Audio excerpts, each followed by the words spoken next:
Hey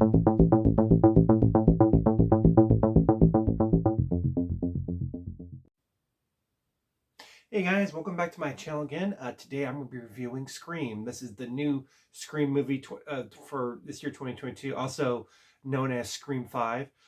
This brings a new cast to the franchise. Kind of pretty much starts out where every Scream movie does, where there's a new Ghostface killer, and basically everybody they have to saw and everyone's a suspect.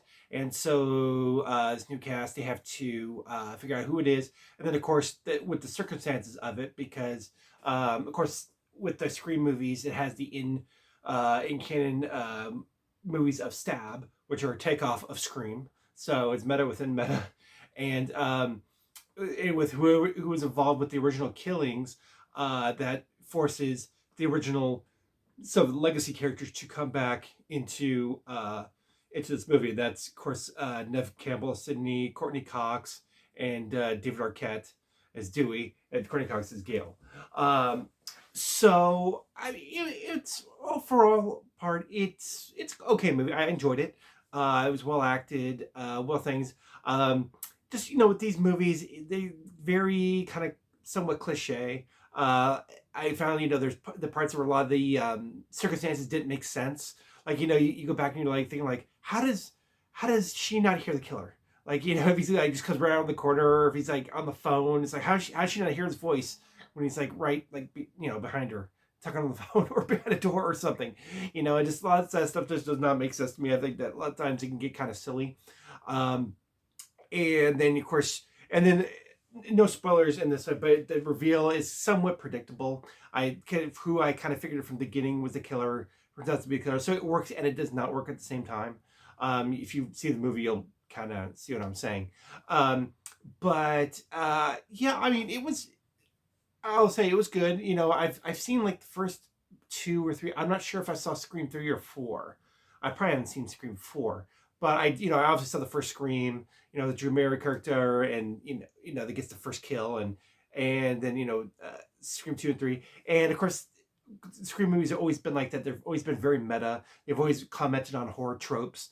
So this one is very heavy-handed in doing that. Like literally every 5 minutes, someone's saying, "Well, the rules of these movies is you can't do A, B, and C." Like they're always going over the rules. And then, and of course, too, they got very meta about the movie, saying, "Oh, they named." Of course, everybody's complaining about the last Stab movie that came out. It was supposed to be Stab 8, and they could just called it Stab. And then, of course, everybody's like, "Oh, they should have just called it Stab 8, not just Stab." Which, of course, this movie is just called Scream, but everybody's calling it Scream 5 because it's.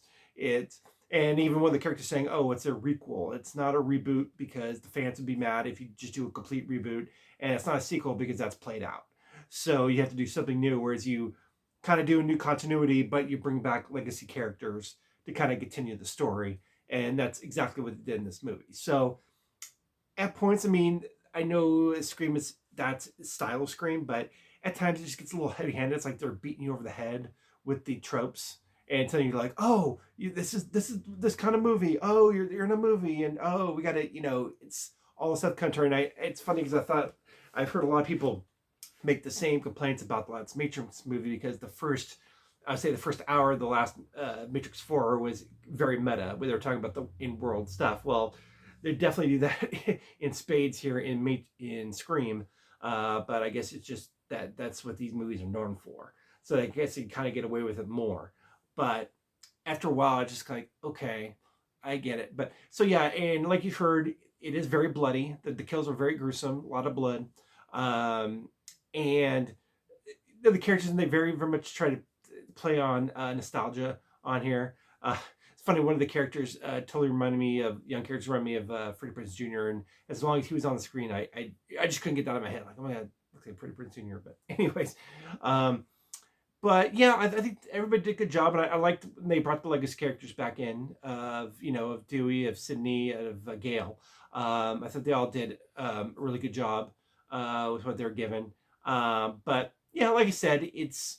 I mean, these Screams. If you're a big fan of Scream, you'll enjoy this movie. I have nothing against it, and it also makes a great date movie. You know, that helps. But overall, I mean, I thought these movies are a little played out, at least to my taste.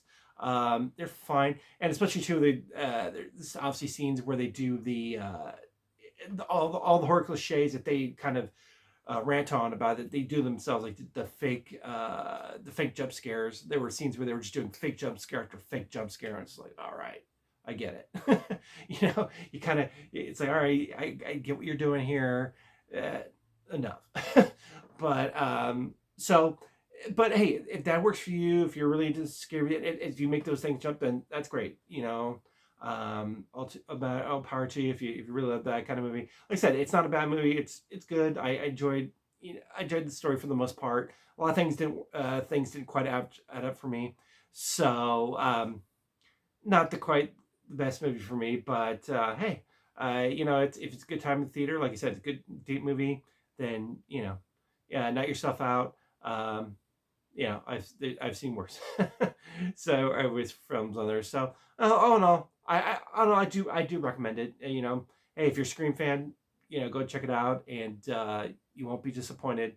Like they say in the movie, it's a requel, so and it's there to please fans. It's all fan service, and so you get what you expect, even if there's gonna be like a lot of cliches in it, and if some stuff, even when you think back on it, it doesn't quite make sense, but it is what it is. So once again, that's my review of Scream, or Scream 5, as you should probably be. If you agree, if you've seen it, leave a comment in the comment section below. Let me know what you think. And once again, thanks for tuning in. And as well as always, like, share, and subscribe. Thanks, guys.